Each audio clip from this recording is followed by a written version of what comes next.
ನಮಸ್ತೆ, ಶುಭ ಸಂಜೆ. ಎಲ್ಲರಿಗೂ ಕೂಡ ಮತ್ತೊಮ್ಮೆ ನಿಮ್ಮ ಯೂಟ್ಯೂಬ್ ಚಾನಲ್ಗೆ ಸ್ವಾಗತ. ವಿಶೇಷವಾಗಿ KS ಮರುಪರೀಕ್ಷೆ ವಿಚಾರ ಆ್ಯಂಡ್ ಮರುಪರೀಕ್ಷೆಯಲ್ಲಿ ಆಗಿರುವಂಥ ಪ್ರಶ್ನೆ ಪತ್ರಿಕೆ ಲೋಪದೋಷ, ಈ ಎಲ್ಲ ವಿಷಯಗಳಿಗೆ ಸಂಬಂಧಪಟ್ಟಾಗೆ ದಿನದಿಂದ ದಿನಕ್ಕೆ ಆಕ್ಷೇಪಣೆಗಳು ಹೆಚ್ಚಾಗ್ತಾ ಇವೆ. ಈಗ ಆಲ್ರೆಡಿ ವಿದ್ಯಾರ್ಥಿ ಸಂಘಟನೆ ಇದೇ ತಿಂಗಳ 16ನೇ ತಾರೀಕು ಒಂದು ಬೃಹತ್ ಪ್ರತಿಭಟನೆಗೆ ಕರೆ ಕೂಡ ನೀಡಿದೆ. ಸೊ ಆ ಪ್ರತಿಭಟನೆ ಏನಕ್ಕೆ ಅನ್ನೋದು ಕೂಡ ನಿಮ್ಗೆ ಗೊತ್ತು. ಕನ್ನಡ ಮಾಧ್ಯಮದ ಅಭ್ಯರ್ಥಿಗಳಿಗೆ ಈ ಒಂದು ಪ್ರಶ್ನೆ ಪತ್ರಿಕೆಯಲ್ಲಿ ಆದಂಥ ಅಸಮಾನತೆ ಆ್ಯಂಡ್ ಇನ್ಜಸ್ಟಿಸ್ ವಿರುದ್ಧ ಅವರು ಹೋರಾಟಕ್ಕೆ ಇಳಿಯೋದಕ್ಕೆ ಸಿದ್ಧವಾಗಿದ್ದಾರೆ. ಸೊ ಅದರ ಜೊತೆ ನ್ಯಾಯಾಲಯದ ಮೊರೆಯನ್ನು ಕೂಡ ಹೋಗೋದಕ್ಕೆ ಹಲವಾರು ಅಭ್ಯರ್ಥಿಗಳು ರೆಡಿ ಇದ್ದಾರೆ. ಸೊ ಇಲ್ಲಿ ಯಾರಿಗೂ ಕೂಡ ನೀವು ಈ ವಿಚಾರವನ್ನು ಪ್ರಶ್ನಿಸಬೇಡಿ ಅಂತ ಹೇಳೋ ನೈತಿಕತೆ ನಮಗೂ ಕೂಡ ಇಲ್ಲ. ಕಾರಣ ಇಷ್ಟೇ, ಅವ್ರಿಗಾಗಿರುವಂಥ ಅಸಮಾಧಾನದ ವಿರುದ್ಧ ಅವ್ರು ಧ್ವನಿ ಎತ್ತಾ ಇದ್ದಾರೆ ಅಷ್ಟೇ. ಹಾಗಂತ ಉತ್ತಮ ಸ್ಕೋರ್ ಆದವ್ರು ಏನು ಮಾಡಬೇಕು ಅನ್ನೋದು ಅವ್ರ ವಿವೇಚನೆಗೆ ಬಿಟ್ಟಿದ್ದು ಅವ್ರು ಏನಾದರೂ ಮಾಡ್ಕೊಳ್ಬೋದು. ಆಯಿತಾ. ಕನ್ನಡ ಮಾಧ್ಯಮದ ಅಭ್ಯರ್ಥಿಗಳಿಗೆ ಅನ್ಯಾಯ ಆಗಿದೆ ಅನ್ನೋದು ವಿಚಾರ ಕುರಿತಾಗಿ ನಿನ್ನೆಯಷ್ಟೇ ಕನ್ನಡ ಅಭಿವೃದ್ಧಿ ಪ್ರಾಧಿಕಾರದ ಪುರುಷೋತ್ತಮ್ ಬಿಳಿಮಲೆ ಸರ್ ಅವರು ಕೂಡ ಈ ಬಗ್ಗೆ ಒಂದು ಪತ್ರದ ಮುಖಾಂತರ ಮಾನ್ಯ ಮುಖ್ಯಮಂತ್ರಿಗಳಿಗೆ ಈ ಒಂದು ವಿಷಯವನ್ನು ಮುಟ್ಟಿಸೋದಕ್ಕೆ ಪತ್ರವನ್ನು ಬರೆದಿದ್ದಾರೆ. ಸೊ ಈ ಹಿಂದೆ ಕೂಡ ಅವರು ಪರೀಕ್ಷೆ ಆದಾಗ ಅಲ್ಲೂ ಕೂಡ ಪ್ರಶ್ನೆ ಪತ್ರಿಕೆ ಲೋಪದೋಷ ಆದಾಗ ಕೂಡ ಅವರು ಪತ್ರವನ್ನು ಬರೆದು ಮುಖ್ಯಮಂತ್ರಿಗಳು ಆ್ಯಂಡ್ KPSC ವಿಚಾರಕ್ಕೆ ಈ ಒಂದು ಗಮನಕ್ಕೆ ತಂದಿದ್ದರು. ಬಟ್ ಅಗೇನ್ ಕೂಡ ಇದು ಮರುಕಳಿಸಿರೋದ್ರಿಂದ ಈ ವಿಷಯದ ಬಗ್ಗೆ ಮತ್ತೊಮ್ಮೆ ಅವರು ಮಾತಾಡಿದ್ದಾರೆ. ಸೊ ಆ್ಯಂಡ್ ಬೆಂಗಳೂರು ವಿಶ್ವವಿದ್ಯಾಲಯದ ಕನ್ನಡ ಅಧ್ಯಯನ ಕೇಂದ್ರದವರು ಕೂಡ ಈ ಎರಡೂ ಪ್ರಶ್ನೆ ಪತ್ರಿಕೆ ಪೂರ್ವಭಾವಿ ಪರೀಕ್ಷೆದು ಪೇಪರ್ 1 ಪೇಪರ್ 2 ಅಲ್ಲಿ ಎಷ್ಟು ಲೋಪದೋಷಗಳಾಗಿವೆ ಅನ್ನೋದನ್ನು ಸ್ವತಃ ಕನ್ನಡ ಅಧ್ಯಯನ ಕೇಂದ್ರದ ಕೆಲವೊಂದಿಷ್ಟು ಪ್ರಾಧ್ಯಾಪಕರು, ಸಂಶೋಧನಾ ವಿದ್ಯಾರ್ಥಿಗಳೇ ಕೆಲವೊಂದಿಷ್ಟು ಮಿಸ್ಟೇಕ್ಸ್ಗಳನ್ನು ಅಲ್ಲಿ ಏನಾಗಬೇಕಿತ್ತು, ಯಾವ್ಯಾವ ವರ್ಡ್ಗಳು ಅರ್ಥಹೀನವಾಗಿ ಬಂದಿವೆ ಆ್ಯಂಡ್ ಆ ಅರ್ಥದ ಮೂಲಕ ಪ್ರಶ್ನೆ ಅರ್ಥ ಹೇಗೆ ಕೆಟ್ಟಿದೆ ಅನ್ನೋದನ್ನು ವಿವರಾತ್ಮಕವಾಗಿ ಒಂದು PDF ಮಾಡಿ ಕೊಟ್ಟಿದ್ದಾರೆ. ಸೊ ಒಟ್ಟು ಎರಡೂ ಪ್ರಶ್ನೆ ಪತ್ರಿಕೆ ಸೇರಿ 59 ಪ್ರಶ್ನೆಗಳು ಅಲ್ಲಿ ಲೋಪ ಕಂಡು ಬಂದಿವೆ ಅನ್ನೋ ಒಂದು ಮಾಹಿತಿಯನ್ನು ನೀಡಿದ್ದಾರೆ. ಬಟ್ ಇದನ್ನು ಎಕ್ಸೆಪ್ಟ್ ಮಾಡೋದು ನಿಮ್ಮ ಒಂದು ವಿವೇಚನೆ. ನೀವು ಪರೀಕ್ಷಾರ್ಥಿಯಾಗಿ ಪರೀಕ್ಷೆ ಬರೆದಾಗ ನಿಮಗೆ ಕಂಡು ಬಂದಂಥದ್ದು ಅಲ್ಲಿ ಏನಿದೆ ಅನ್ನೋದು ನಿಮಗೆ ಬಿಟ್ಟಿದ್ದಾಗಿರುತ್ತೆ.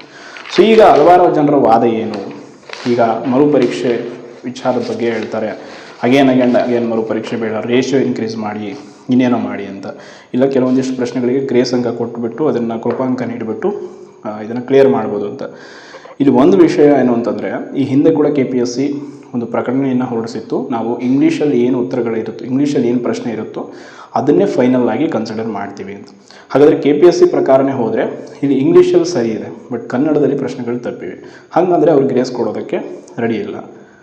ಇವೇನು ಸುಪ್ರೀಂ ಕೋರ್ಟ್ನ ಒಂದು ರೂಲ್ ಪ್ರಕಾರ 6ಕ್ಕಿಂತ ಹೆಚ್ಚು ಪ್ರಶ್ನೆಗಳು ಗ್ರೇಸ್ ಕೊಡೋದಾದರೆ ಅದನ್ನು ಮರುಪರೀಕ್ಷೆ ಮಾಡಬೇಕಾಗತ್ತೆ.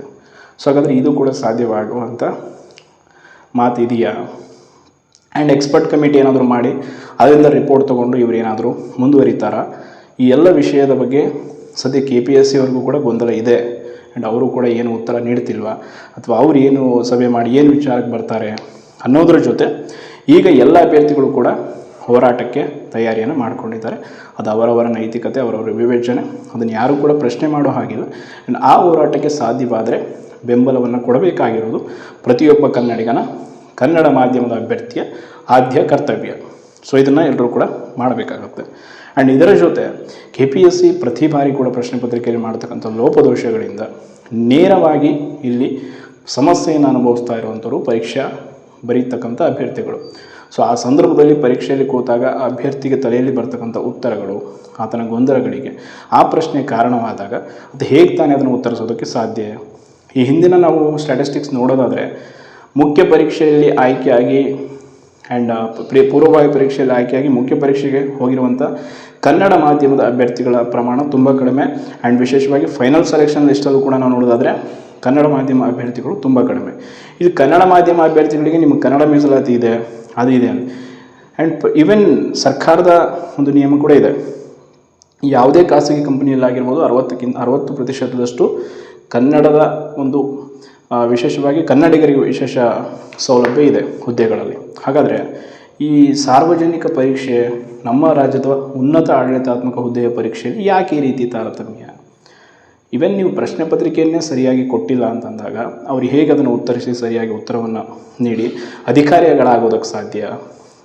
ಈ ವಿಚಾರದ ಬಗ್ಗೆ ಪ್ರಶ್ನೆ ಮಾಡೋದನ್ನು ನಾವು ನಿಲ್ಲಿಸ್ತೀವಿ, ತಡಿತೀವಿ, ಅದು ಮಾಡ್ತೀವಿ, ಇದು ಮಾಡ್ತೀವಿ ಅನ್ನೋದು ಕೂಡ ನಿಮ್ಮ ಒಂದು ವ್ಯಕ್ತಿತ್ವಕ್ಕೆ ಶೋಭೆ ತರುವಂಥದ್ದಲ್ಲ. ಬಿಕಾಸ್ ಸ್ಕೋರ್ ಆಗಿರುವಂಥವ್ರು ಕೂಡ ನಿಮಗೂ ಒಂದು ಅವಕಾಶ ಇದೆ. ನಿಮ್ಮ ಸ್ಕೋರ್ನ ರೆಸ್ಕ್ಯೂ ಮಾಡ್ಕೊಳ್ಳೋಕೆ. ಆಲ್ರೆಡಿ ಒಬ್ಬರು ಅದನ್ನು ಮಾಡಿ ಅವ್ರು ಅದೇನು ಪಡ್ಕೊಂಡಿದ್ದಾರೆ, ಆಯಿತಾ. ಅದೇ ರೀತಿ ನೀವು ಕೂಡ ಅವರ ಬೆಂಬಲವನ್ನು ತಗೊಂಡು ಆ ವಿಚಾರದ ಬಗ್ಗೆ ಮಾಡೋದಾಗಿದ್ದರೆ ಮಾಡಿ. ಬಟ್ ಇಲ್ಲಿ ಮಾಡ್ತಾ ಇರುವಂಥ ಅವರ ಅನ್ಯಾಯದ ವಿರುದ್ಧ ಅವರು ಧ್ವನಿ ಎತ್ತಾ ಇರೋರಿಗೆ ನೀವು ಪ್ರಶ್ನೆ ಮಾಡೋದು, ಅವರಿಗೆ ಬೆದರಿಕೆ ಹಾಕೋದು, ಇಟ್ಸ್ ನಾಟ್ ಗುಡ್.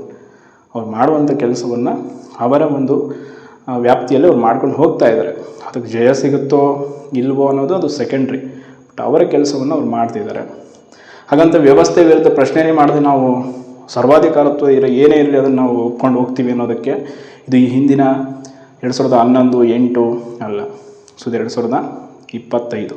ಸೊ ಆ ಕಾರಣಕ್ಕಾಗಿ ಅಭ್ಯರ್ಥಿಗಳು ಎಲ್ಲವೂ ಕೂಡ ಡಿಜಿಟಲಿಂದ ಹಿಡಿದು ಪ್ರತಿಯೊಂದು ವಿಭಾಗದಲ್ಲೂ ಕೂಡ ಎಲ್ಲ ರೀತಿಯಾದಂಥ ಕ್ರಾಂತಿಯಾಗಿದೆ, ಬದಲಾವಣೆಗಳಾಗಿವೆ. ಅದೇ ವಿಷಯವನ್ನು ಒಪ್ಕೊಂಡು ಹೋಗೋದಕ್ಕೆ ಯಾರೂ ಕೂಡ ಸಾಧ್ಯವಿಲ್ಲ. ಆ್ಯಂಡ್ ಇದು ಬ್ರಿಟಿಷರ ಒಂದು ಆಡಳಿತದಂಥ ದಾಸ್ಯದ ಭಾರತ ಅಥವಾ ಕರ್ನಾಟಕ ರಾಜ್ಯ ಅಲ್ಲ. ಸೊ ಈ ವಿಚಾರವನ್ನು ಎಲ್ಲರೂ ಕೂಡ ಮನದಟ್ಟು ಮಾಡ್ಕೋಬೇಕು. ಹಾಗಂತ ಇದು ಇಲ್ಲಿಗೆ ನಿಲ್ಲುವಂಥ ವಿಷಯವಂತೂ ಖಂಡಿತವಾಗಿ ಅಲ್ಲ. ಬಟ್ ಒಂದಂತೂ ಸತ್ಯ, ನಾವು ದಿನ ಬಂದು ಈ ವಿಚಾರದ ಬಗ್ಗೆ ಹೇಳ್ತೀವಿ ಅಂದರೆ ನಮಗೇನು ಮಾಡೋಕ್ಕೆ ಕೆಲಸ ಇಲ್ಲ ಅಂತನಲ್ಲ. ಹಲವಾರು ಕೆಲಸಗಳ ನಡುವೆ ಕೂಡ ಈ ವಿಚಾರವನ್ನು ಜನರಿಗೆ ಆ್ಯಂಡ್ ಅಭ್ಯರ್ಥಿಗಳಿಗೆ ಮನಮುಟ್ಟುವಂತೆ ಹೇಳುವುದು ತುಂಬ ಮುಖ್ಯವಾಗಿರೋದ್ರಿಂದ ಈ ವಿಚಾರವನ್ನು ಹೇಳಬೇಕಾಗುತ್ತೆ.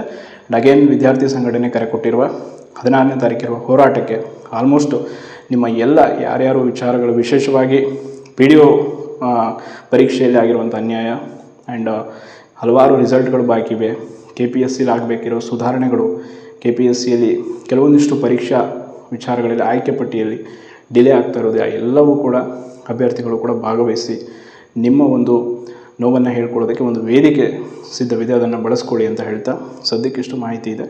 ಧನ್ಯವಾದಗಳು.